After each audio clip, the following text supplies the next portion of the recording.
Record.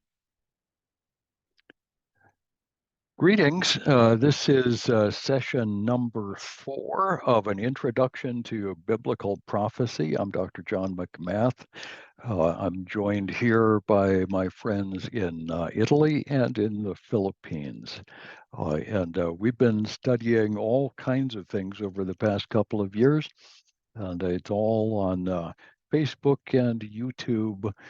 Just email me for the information. We're in the book of Daniel. We've introduced to that a bit. Daniel is a key book in the Old Testament for providing an outline or a structure for biblical prophecy. There are a lot of books. Roughly 1/3 of the Old Testament was prophetic when it was written.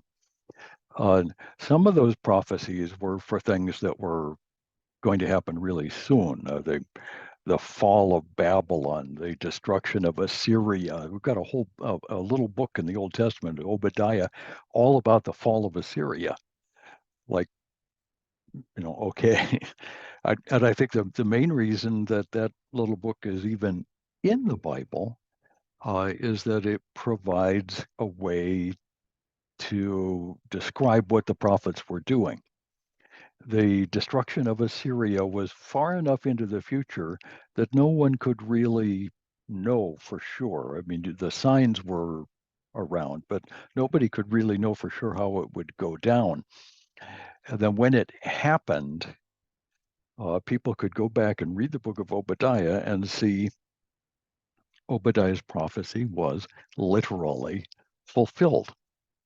You wouldn't know exactly what would happen before it happened. There's a kind of deliberate obscurity in prophecy. But once it was fulfilled historically, the thing that was prophesied happened literally. So that's important. This means that biblical prophecy in generally ought to be interpreted literally. Even the difficult stuff, even the so-called apocalyptic stuff. Daniel is included among the apocalyptic literature. That means lots of images, lots of symbolism, lots of difficult to understand stuff.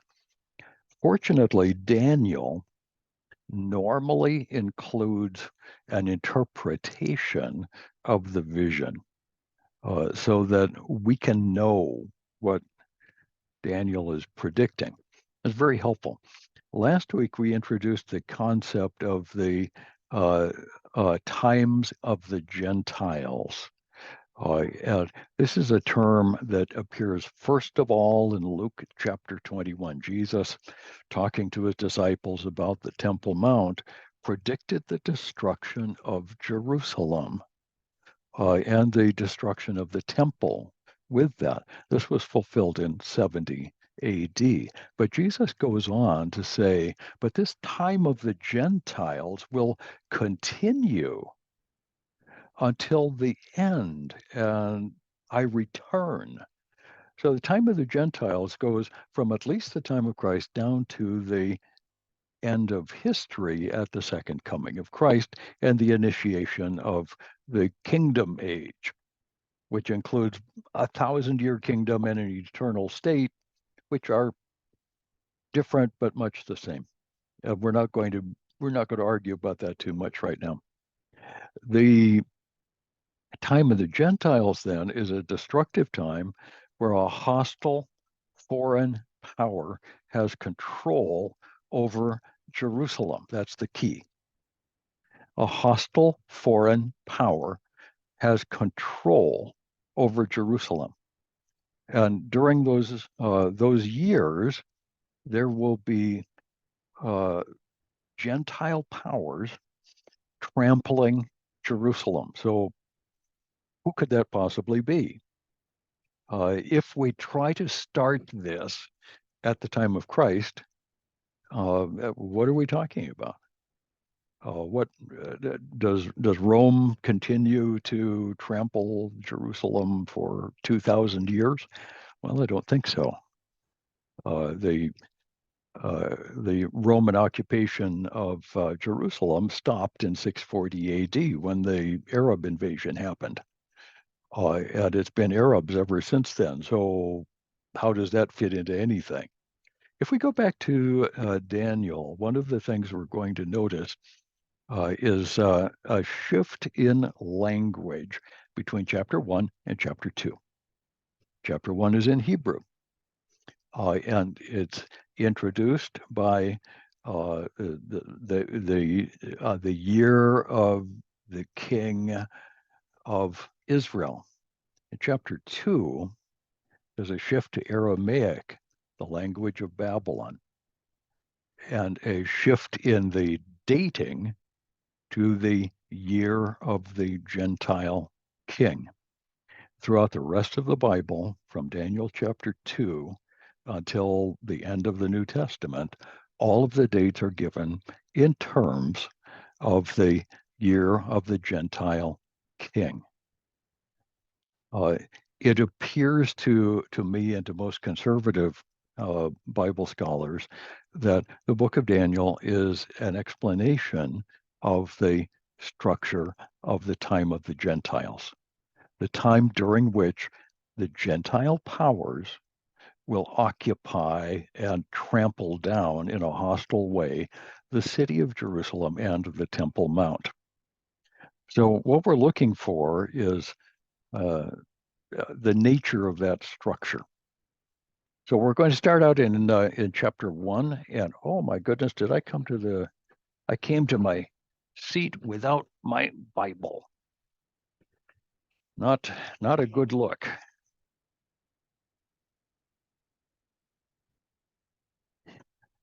Here we go. With all my electronics, I I still use a Bible, a good old-fashioned paper Bible, because it always works and the battery never dies on me. Okay, we're going to start in Daniel 1. And you'll notice Daniel started right off at the beginning with the third year of the reign of Jehoiakim, king of Judah. And it goes on from there. This is in Hebrew, and this is the last episode of the reign of a Jewish king over Jerusalem. This is the end of it. Let me see if I can get my share screen properly functioning here. There we go. Bing and bing. Okay, there it goes. Chapters 1 through 6 are primarily Daniel's personal victories, his life and career. I'm not going to spend a huge amount of time on those elements of Daniel's prophecy. I really want to look at primarily today at chapter 2, but we'll look at this as an introduction because we see what's going on. Nebuchadnezzar had a different way of doing empire. He came in at about this time. Nebuchadnezzar, the king of Babylon, came to Jerusalem and besieged it. The Lord gave Jehoiakim, king of Judah, into his hand with some of the vessels of the temple. So there's an important note there. The Lord gave Jerusalem into Nebuchadnezzar's hand. The time of the Gentiles is not something that the Gentiles have control over. They're given permission and they're given the okay, the opportunity arises, but it's entirely under God's control. Really, nothing happens without God's permission. It's the way all of life is really structured for us. It's the way all of it works. And the fall of Jerusalem to Nebuchadnezzar was something that was a part of God's plan, and it marks out the beginning of Gentile control, non-Israelite control over Jerusalem. For 1,000 years, Israel had been more or less in control of this place. Now they're going to be driven out. Eventually, they will go into captivity, something that, frankly, Moses predicted in the book of Deuteronomy. And now it's going to happen. So Daniel is deported in 606, 606 years before Christ. And he and his three friends find positions of favor in Babylon. Now, we don't actually know how many uh, exiles were taken in this first deportation. It's the upper classes, the nobility, those who were likely to be rulers and highly placed servants in any government of Jerusalem. What Nebuchadnezzar had in mind was to train these young men to be Babylonian bureaucrats, for lack of a better term, so that when they went back to Jerusalem, they could run Jerusalem and Israel in the way that Nebuchadnezzar would have liked. That's the whole point.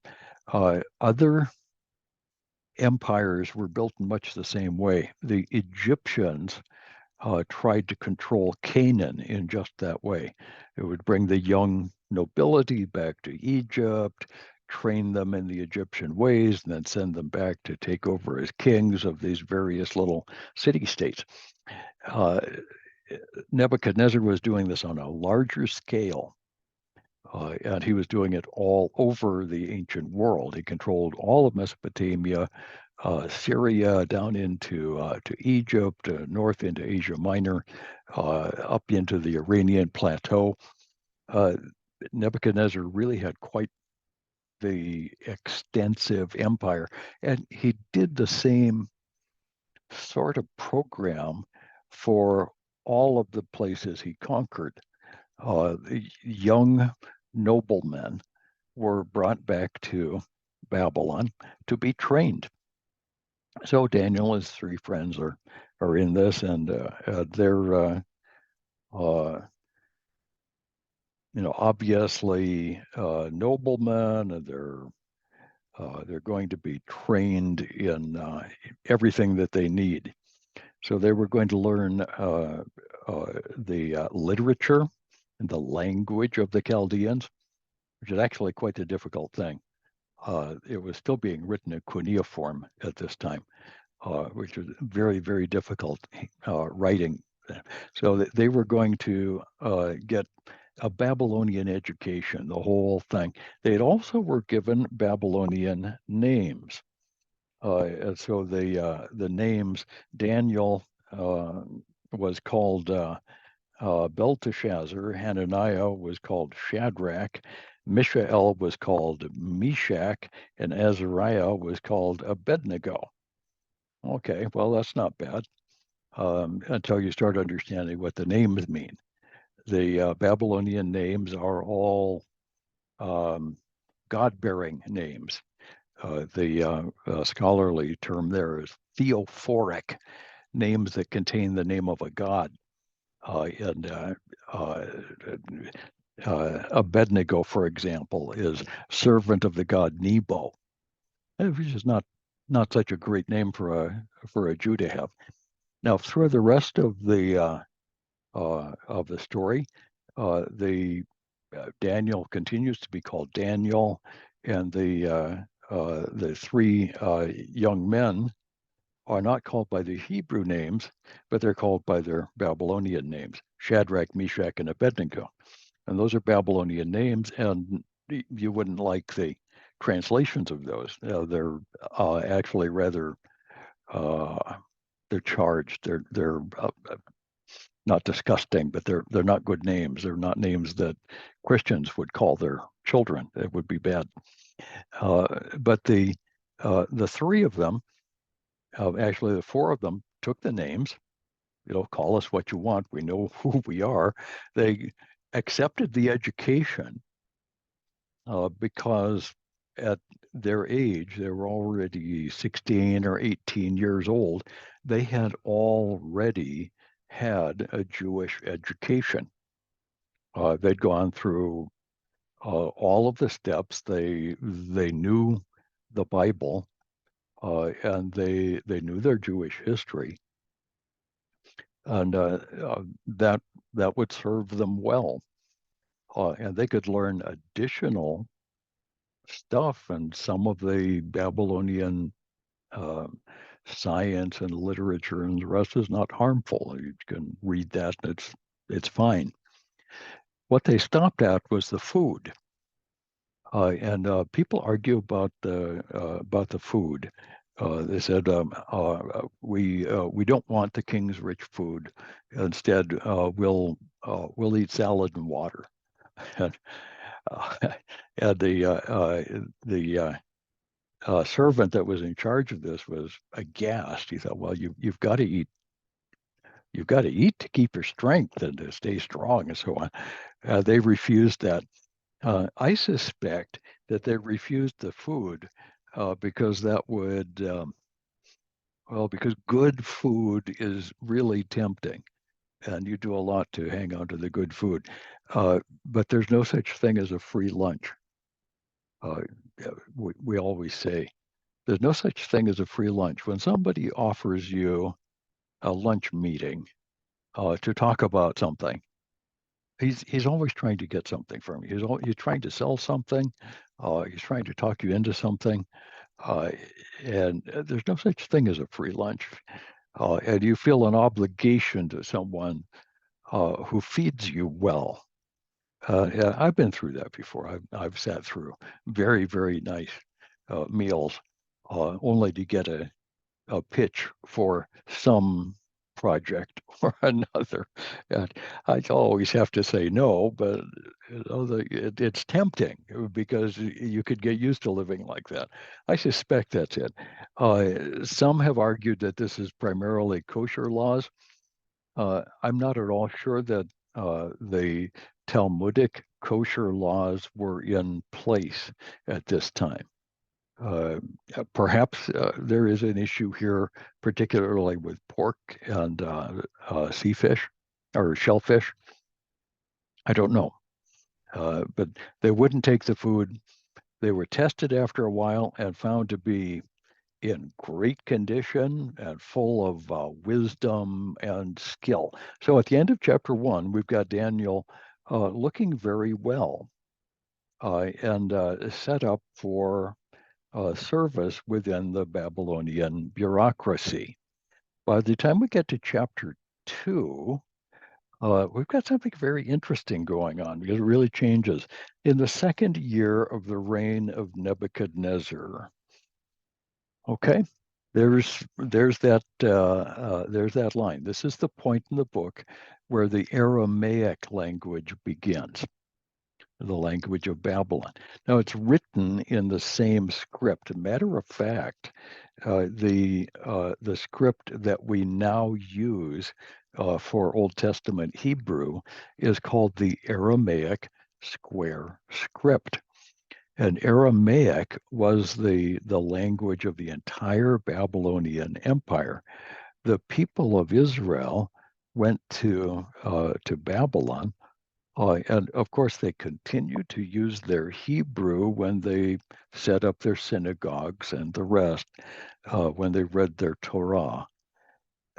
But in general interaction in the community, they learned to use Aramaic.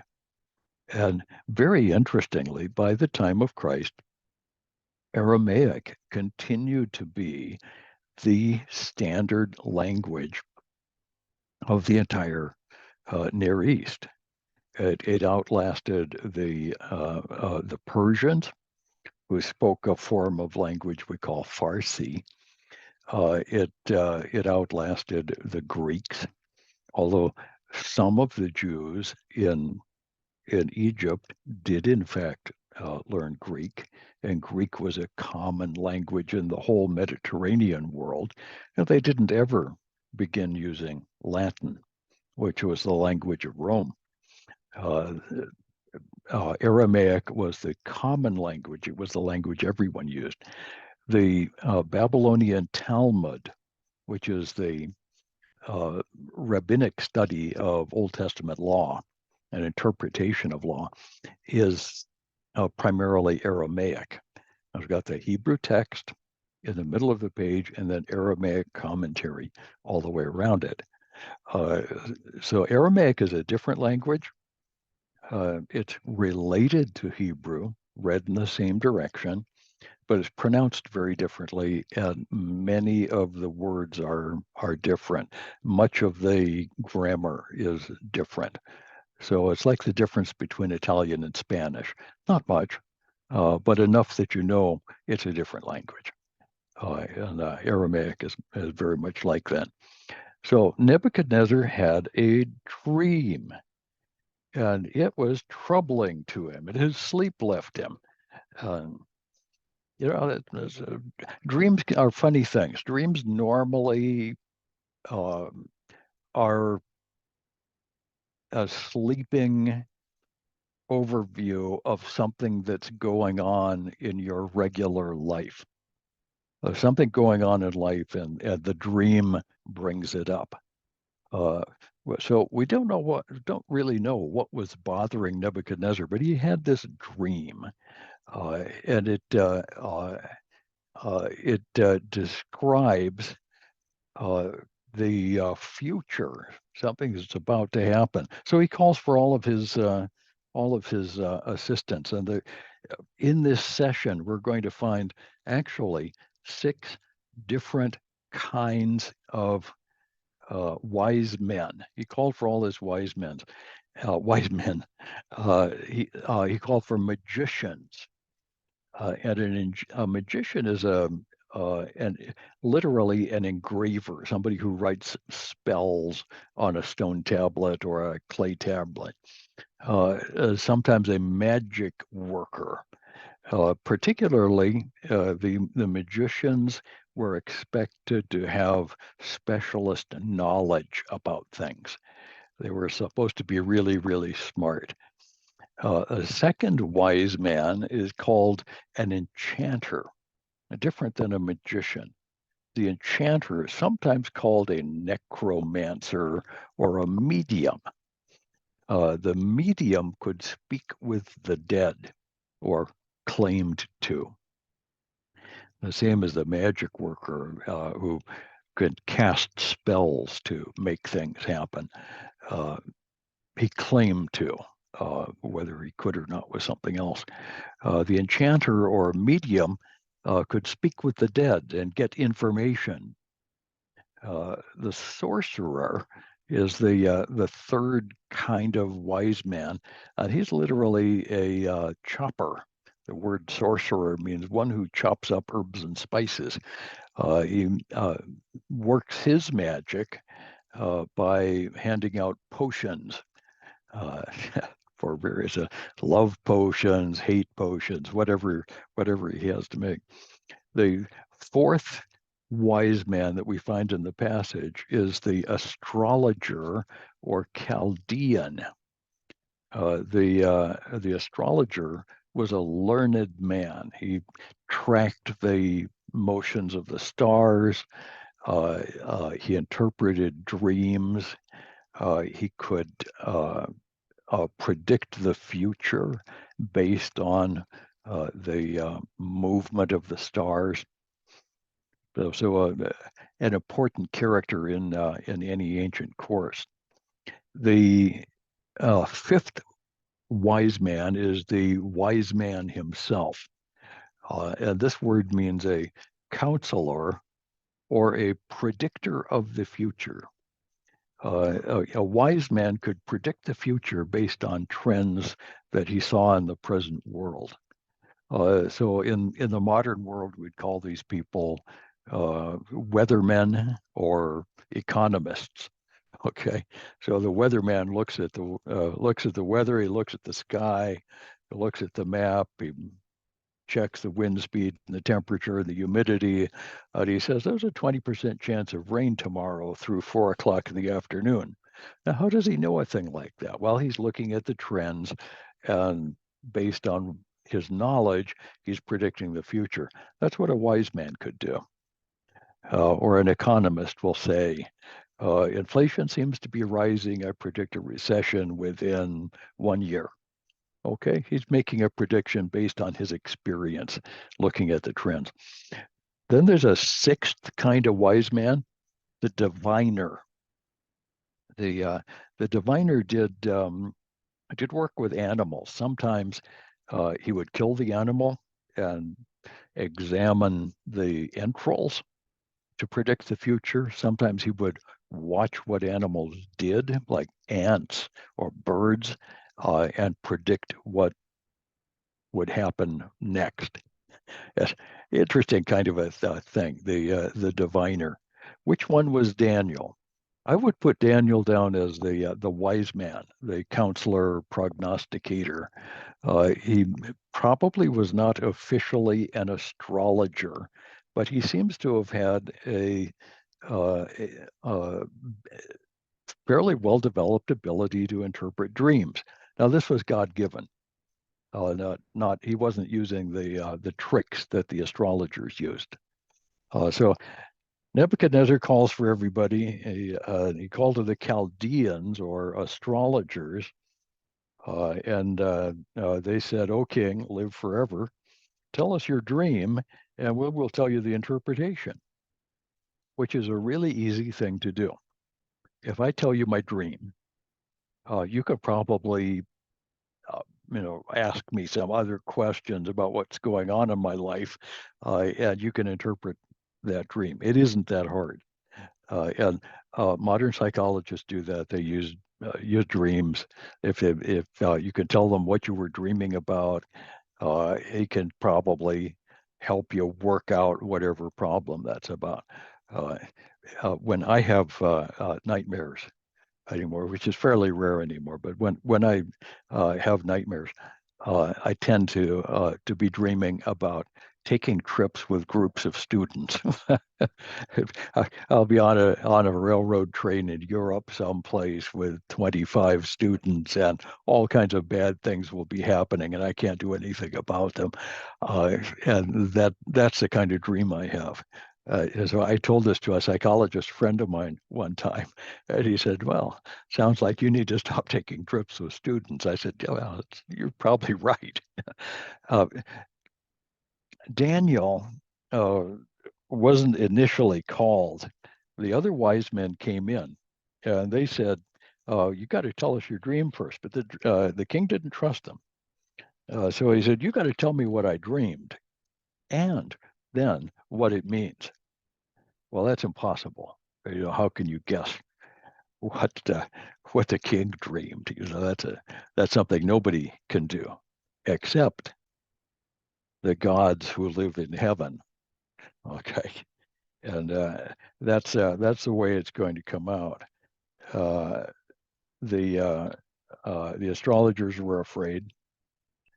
They said in verse 10, "There's not a man on earth who can meet the king's demand, for no great and powerful king has ever asked such a thing of any magician, enchanter, or Chaldean. And the thing that the king asks is difficult. No one can show it to the king except the gods, whose dwelling place is not with flesh." A good line. Anyway, they were King Nebuchadnezzar started getting really mad. He threatened them, said, "I'm just going to kill you all." Uh, and uh, the uh, wise men were about to be destroyed, so the decree went out that all the wise men were to be killed. And they sought out Daniel and his companions because they were also wise men. And Daniel replied with prudence and discretion. This is verse 14 of chapter 2, to Arioch, the king of the king's guard, or the captain of the king's guard, who had gone out to kill them. And he declared to Arioch that he could uh, give an answer to the king. He could interpret the king's dream.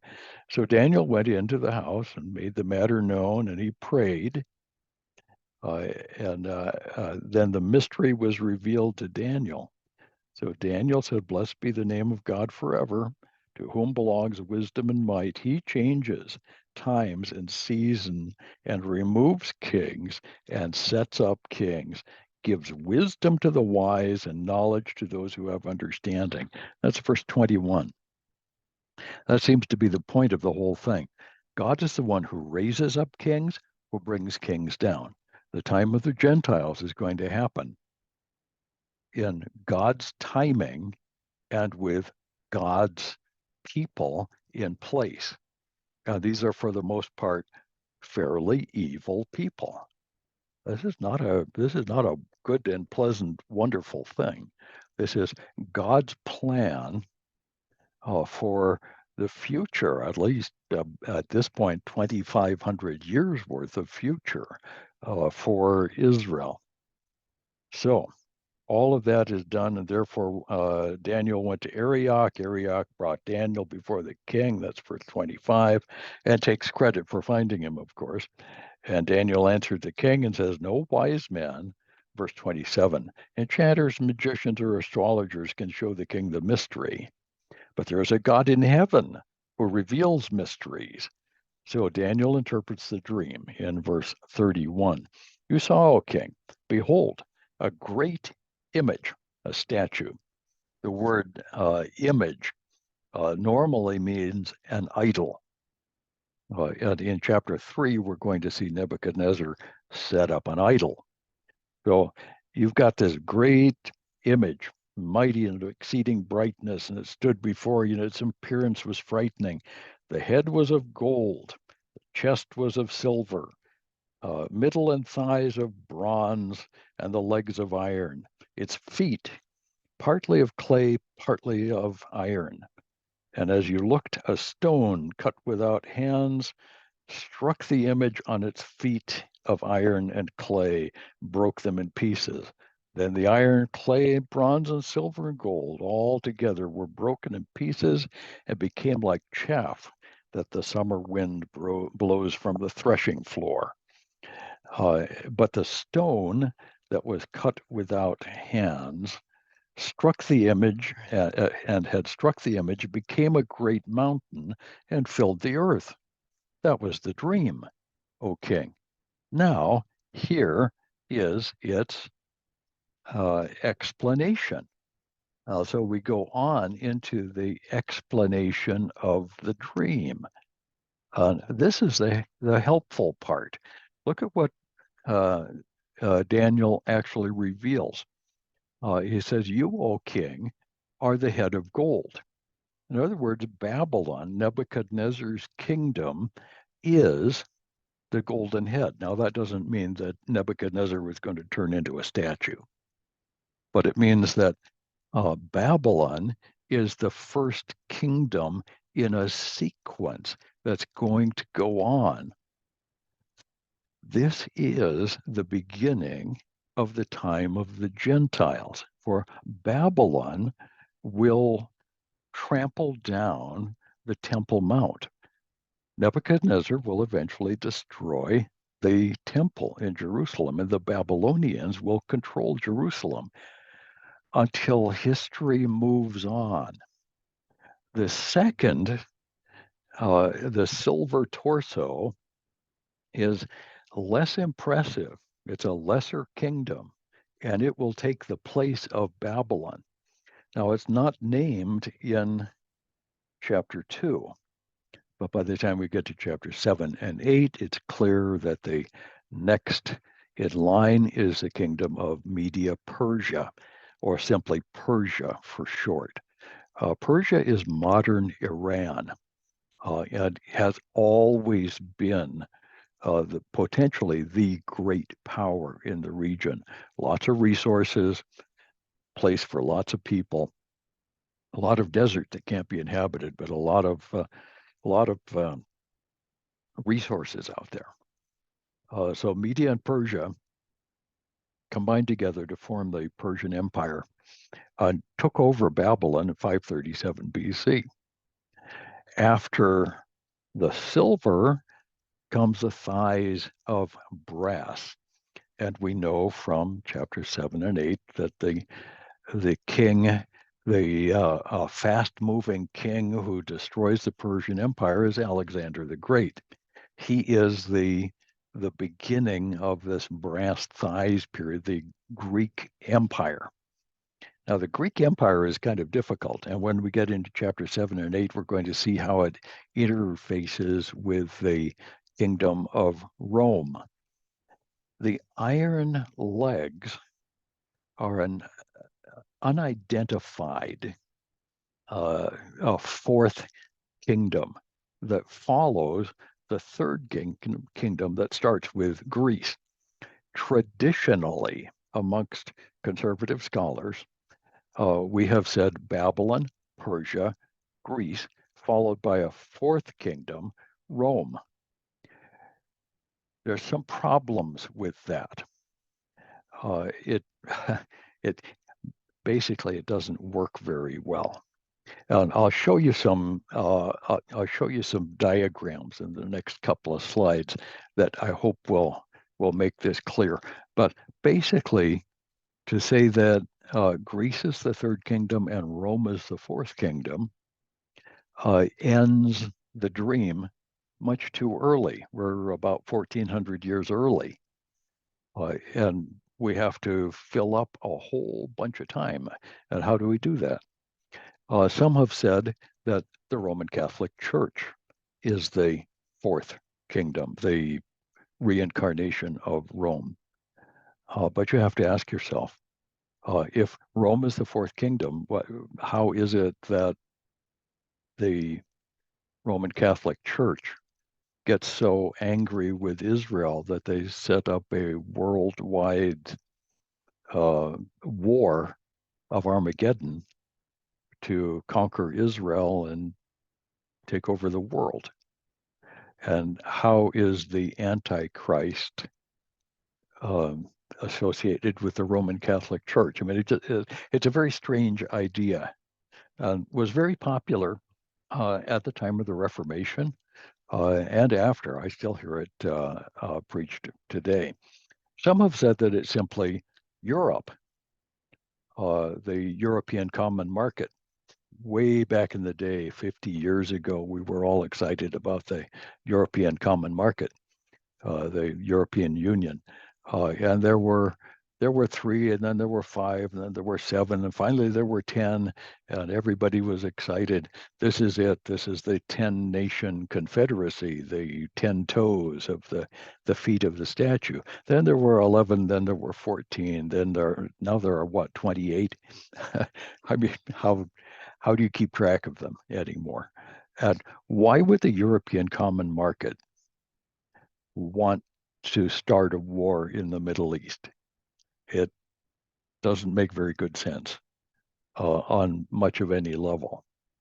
And it also doesn't explain the trampling of the temple and of Jerusalem down to the present day by the Italians, by the French.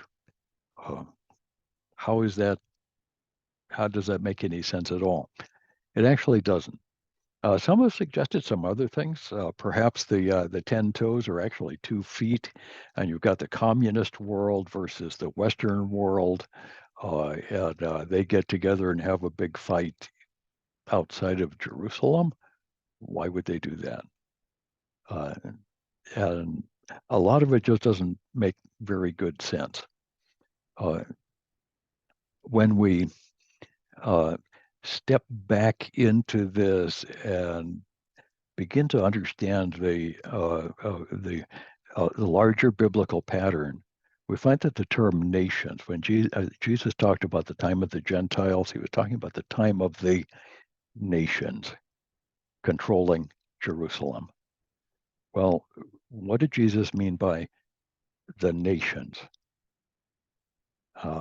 That's an important one. We're going to come back to that. We're going to spend a bit of time thinking about what he was talking about. And I'll just give you a heads up here. It doesn't mean Europe, and it doesn't mean the communist world and the Western world. It doesn't even mean the nations of OPEC, although that's getting closer. It's just a very interesting thing. The end of the sequence, we see this four-nation sequence: Babylon, Persia, Greece, perhaps Rome mixed in there, followed by, I believe, the Islamic Caliphate, 640 AD, and heading on down to the end of time. At the end of that, there's a brittle 10-nation development that I believe comes out of the Muslim Caliphate. Finally, a stone cut without hands destroys the image. This is the Messiah. What's happening here is the destruction by the Messiah of the nations. And again, we have to ask ourselves, what do we mean by the nations? This is actually a picture of the conclusion of the Battle of Armageddon. The nations who were involved in this final great war to destroy Israel will themselves be destroyed by the second coming of the Messiah. Immediately after the second coming of Messiah, the mountain fills the whole earth. This is the everlasting kingdom. This is the kingdom age that is yet to come. As a result of this dream interpretation, Nebuchadnezzar was very impressed, and he promoted Daniel to prime minister. So a very high office in Babylon. I suspect mostly uh, a ceremonial thing, but Daniel was a wise man, and he was probably quite useful to Nebuchadnezzar. It made it possible for Nebuchadnezzar to move on. Let's take a look at what I'm talking about here with the time frame. Um, some dates: 606 is the beginning of Babylonian control of Jerusalem. The Babylonian Empire actually started earlier than 606. Nabopolassar was Nebuchadnezzar's father. Uh, and 606 is actually the time that Nebuchadnezzar actually took control of Jerusalem. And that fits what Jesus speaks of with the time of the Gentiles. 537 or 535 are the dates that are usually given for the destruction of Babylon by the Persian Empire.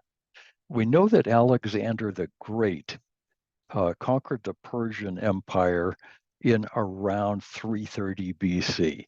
Actually, 337 to 325 are the dates for Alexander. But Alexander tried to set up a kingdom there, or an empire, but he died right at the height of his career, 325 BC. He died probably of pneumonia in Babylon, and it just never worked out. But Alexander did, in fact, stop by in Jerusalem, and the high priests who were in Jerusalem at the time uh, came out of the city to meet him outside of Jerusalem and explain to him and show him in the scriptures how his coming was predicted.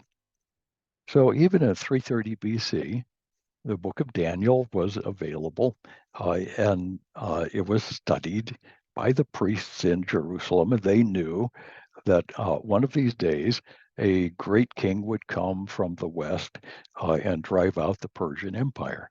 And that actually happened. So Greek began, or the Greek Empire began. Now, the shift from Greece to Rome in the Mediterranean world is difficult. The conventional date that we give is 167 BC. That's the fall of Antiochus Epiphanes, the last of the Seleucid kings of Syria. He was a really, really bad guy. I mean, he was a really, really, truly terrible guy. Antiochus Epiphanes could actually be the Antichrist, except he lived at the wrong time. So we typically call him the prototype or the image of the Antichrist. Antichrist is not a great term, but it's what we use. There is a willful, arrogant king at the end of time. And his name is Antichrist. He will commit to war against Israel and join together with other regional powers for an enormous war at the gates of Jerusalem. And at the end of that, the Antichrist will be destroyed by the second coming of Christ. That pattern is confirmed in other Old Testament prophets, particularly Ezekiel, Isaiah, Jeremiah, Zechariah, and some others. It's confirmed also by the book of Revelation. The same pattern is seen in both Daniel and in the book of Revelation. So it's probably a good idea to recognize that the Antichrist, whether that's a good name for him or not, is in fact a real person. He's a historical character at the end of time. Now, the problem with Rome is that Rome doesn't connect very easily with the end of time. When we look at Roman control over the city of Jerusalem, that ended in 640 AD. The Byzantine Roman Empire, which ruled from Constantinople, ended. That control over Jerusalem ended in 640. The Roman Empire continued until 1453, when the Arabs finally destroyed the city of Constantinople. But their control over Jerusalem ended in 640 AD. And the Romans haven't been back to Jerusalem since that time. So, in what sense can we say that the nations are trampling down Jerusalem to the end of time? Uh, uh, this would seem to indicate if Rome is the fourth empire, then either the second coming of Christ happened in 640 AD, which doesn't seem likely unless Muhammad is Christ, or Rome really isn't the fourth kingdom. So a real possibility, if we look down below this line, instead of Greece followed by Rome, I'm recommending or I'm suggesting a Greco-Roman empire. Uh, if uh, uh, if we try to separate Greece and Rome, one of our biggest problems is the tremendous amount of continuity between the Greek culture and history and the Roman culture and history. The Greeks, of course, spoke Greek. The Romans spoke Latin. But once the empire became a Mediterranean empire, the major language of the Roman Empire was Greek. So the New Testament is written in Greek because everyone spoke Greek. People in Italy spoke Latin, but everyone else spoke Greek or some local language like Aramaic. Latin was not a world language until into the 400s AD, and the language of the church continued to be Greek well up into the 350s AD. Both the Nicene Creed and the Chalcedonian Creed, 464, are written in Greek, not in Latin. So Greek continued to be the language of Rome. Greek philosophy was carried over by Rome. Greek law was expanded on. Greek political systems were expanded on by Rome. So the Roman Republic, until just shortly before the time of Christ, Rome was a republic like Greece had been, not an empire. They didn't have an emperor. With the emperor, the totalitarian impulses began the decline and fall of the Roman Empire. They would eventually collapse because of corruption. Totalitarian states always collapse because of corruption. But they weren't a totalitarian state until shortly before the time of Christ. Uh, uh, Rome really was a large economy size Greece. If you look at Greek cities, places like Athens and Ephesus and Alexandria, Antioch, the great Greek cities, Rome simply used the same pattern on a larger scale. So Greek blocks were square, but Roman blocks are rectangular. So if you go to Naples, you'll discover that Naples is the new city, Neapolis, in Latin means the new city. The original city of Naples is right in the middle of town, right in the middle of the older part of Naples, and you'll find some of the original square blocks there. In the larger area of the old part of Naples, you'll find the long rectangular blocks as Rome built a new city, Naples, on top of the old city. Greek architecture, the use of columns, the three orders of Greek columns, all of this was taken over by Rome, but Rome built it with concrete instead of with stone. The Roman army was built on Greek background. Rome tolerated everything it found in the Greek world. They didn't try to destroy anything. As a matter of fact, most of the Greek world was taken over by the Roman Republic without a war. Now, in some places, the Romans were brutal, but mostly in the eastern part of the empire, the Greek city-states and the Greek uh, larger state chunks like the Seleucid Empire and the Ptolemaic Empire were simply joined peacefully to Rome. Sometimes there was a war, sometimes there were revolutions, but it was generally peaceful and, very importantly, constructive. Rome was trying to build something bigger and better. And they weren't always nice about it, but they were always trying to do something constructive. The Islamic empire is really quite different.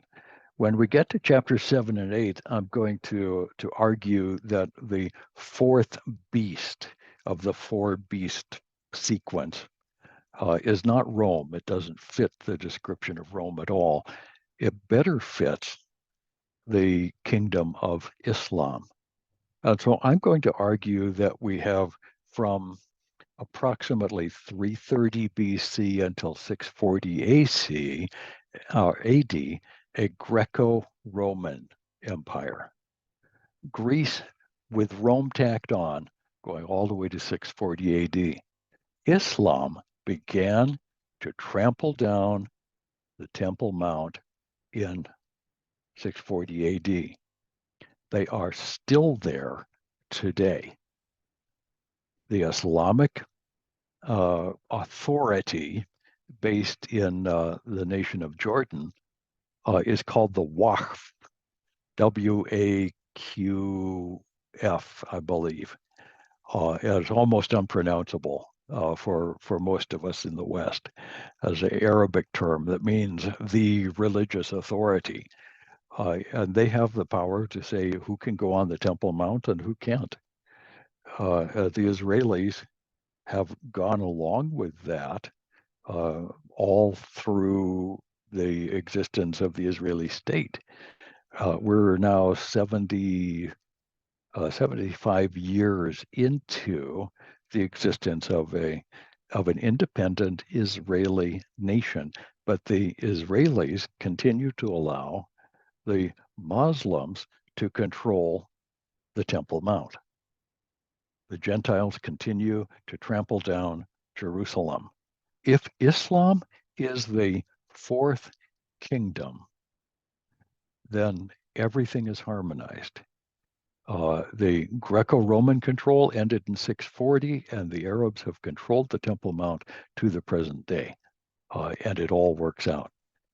In chapter 7 and 8, we're going to see the description of the fourth beast, which much better fits Islam than it fits Rome. And you should know that what I'm suggesting here, I mean, really, truly, is a break with the traditional conservative views on this passage.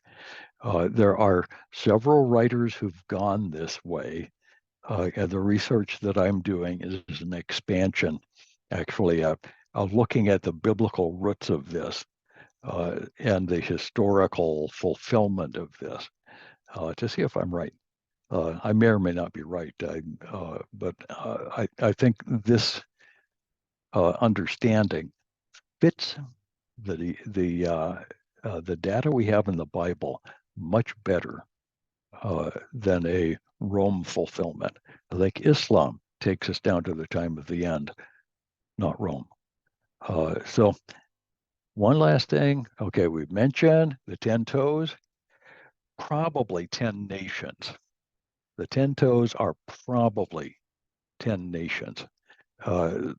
When we get into chapter 7 and 8, we're going to see the 10 toes turn into 10 horns, and the 10 horns are 10 kings, and 3 of them will be eliminated, and one outsider, an 11th king, will usurp authority of the 10. This is the Antichrist. The 10 nations exist at the time of the end. Well, who could those be? Well, we don't really know. Well, are they Muslim? Well, we don't really know. That's one of the important things. Who is the rock cut without hands? Well, we know clearly that's the Messiah.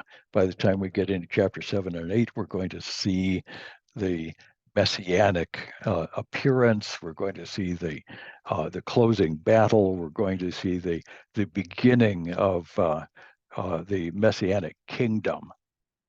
So clearly, the time of the Gentiles that Jesus predicts in Luke 21 is a description of this time of the Gentiles that begins with Nebuchadnezzar and Babylon, continues through Persia, then the Greco-Roman world, I believe then Islam, coming out to the end of the historical period, ending with a very great time of trouble, Antichrist's trouble, followed by the 1,000-year millennial kingdom and all of eternity.